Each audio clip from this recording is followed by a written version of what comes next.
Somalia is perhaps the only country in Africa where driving a new heavy cargo truck is seen as a waste of resources for majorly two reasons. One, the fear that the truck may be bombed or destroyed by the Al-Shabaab, and the second possibly being the wave of fighting that has left no truck with its original shape.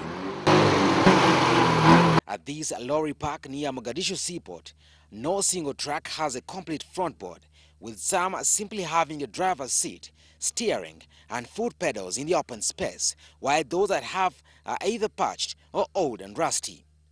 This is supported by the fact that there are usually no rains in Somalia to disturb the drivers, plus the fact that the country's water is very salty that seriously destroys car bodies. Well, the war may have taken its course on the people of Somalia, but life goes on.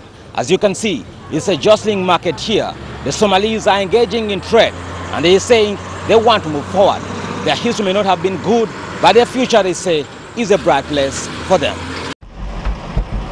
The country's terrain, poor roads, instability have heavily dented these lorries, in addition to lack of traffic police and laws in the country.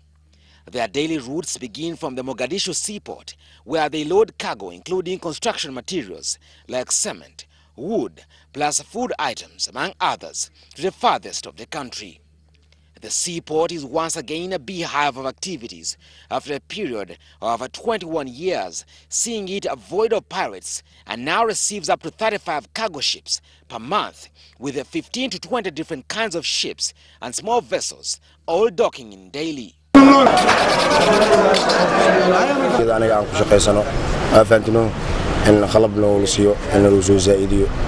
many ships are now coming in. We have, like, this is a fuel tanker, this is also a fuel tanker, and so many other goods come in. So this is now, we are now beginning to achieve our end state. With increasing traffic on the sea, work opportunities are on the rise for ordinary Somalis who work at the port as casual laborers, while others do some fishing activities on nearby seashores.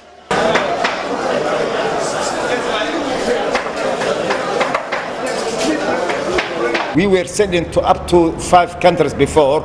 Now we minimize only to only one country. That's only Turkey. As part of his heavy income exports, the country has officially begun exporting livestock from the main port in its capital Mogadishu for the first time in 22 years. The launch event, which saw the loading of thousands of livestock, including goats and camels, onto cargo ships, was officiated by the Prime Minister Abdi Farah Shidon. The 2,437 camels that make up the landmark shipment are destined for markets in the United Arab Emirates and other parts of the Gulf. Yeah, mostly it is bought for the local feeding, and also it is bought for feasts, but we also export it to some Arab countries. Livestock export is the largest revenue-generating activity in the country, with one camel fetching about 300 to 1,200 US, depending on its age and strength. In 2010 alone, it is estimated that Somalia exported about 4.2 million animals through the ports of Berbera in Somaliland and Bosaso in Puntland, with each animal levied a tax of $7. The export of livestock and other produce from the port came to a halt in 1991 when the government of former President Siad Barre was ousted and a civil war ensued. Moses, the Best Television.